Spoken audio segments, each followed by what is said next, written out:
Hi guys, and welcome back to another reading vlog. I'm excited to catch you up on my reading for this week. I'm in Hanoi, which you'll seen from some of the clips that I've taken. It's always really fun to be in Hanoi because the food is delicious, and the old quarter especially is just so full of life and culture, and the architecture I find really beautiful, and just like the hustle and bustle of all of the motor scooters and everyone getting around doing their daily work or chores is very energizing. But anyway, in terms of reading, I am about halfway through Americana. It's still really engaging for me. I find the writing style to go down really easy, and I think that we are getting some really amazing character development in the two main characters, because we're switching points of view from Ifeme and Obinzi, who I think are going to end up as a romantic couple by the end of the book, but I'm not sure.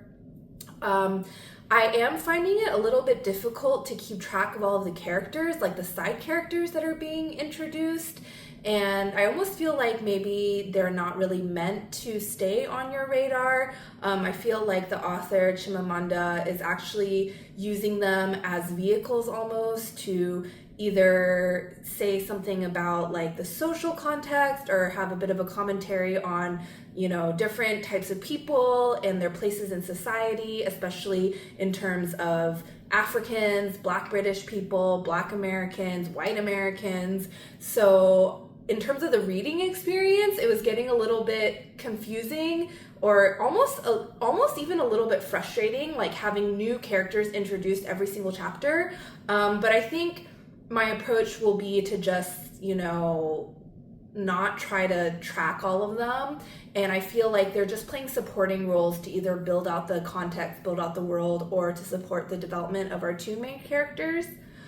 So I'll let you guys know how I go with that one. I think I'll probably finish it next week or so.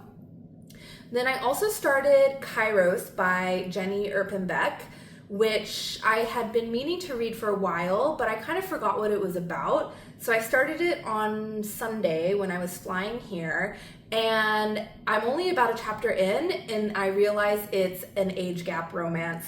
And I just finished Intermezzo by Sally Rooney, which also had two age gap romances in the storyline. And so I'm just kind of really like burnt out on the idea of it. So I don't know if I'm going to continue reading Kairos. I might need to pick it back up later. And the age gap, I think, between the female protagonist and the male protagonist is like a couple decades. So I don't know. I've read some online reviews saying that it's a metaphor for East Germany and West Germany, but I'm not sure if that really makes me want, like, I don't think that really changes my mind about wanting to read about another long extended age gap kind of relationship. So I don't know. We'll see what mood I'm in. But for now, I think I'll just keep reading Americana. And I also am reading a very slim collection of lived experiences from women who are living in poverty or who are from less well-off circumstances in Singapore. It's compiled by a charity called Daughters of Tomorrow, or DOT, and my friend gifted it to me, so I've just been reading that. I really like first-hand accounts and like lived experiences, especially when it comes to, like a certain segment of society or a certain background. I do enjoy like reading analysis and understanding expert points of view, but I think it's always critical to go back to the first-hand account and to really understanding, you know, straight from their point of view, how they're experiencing things.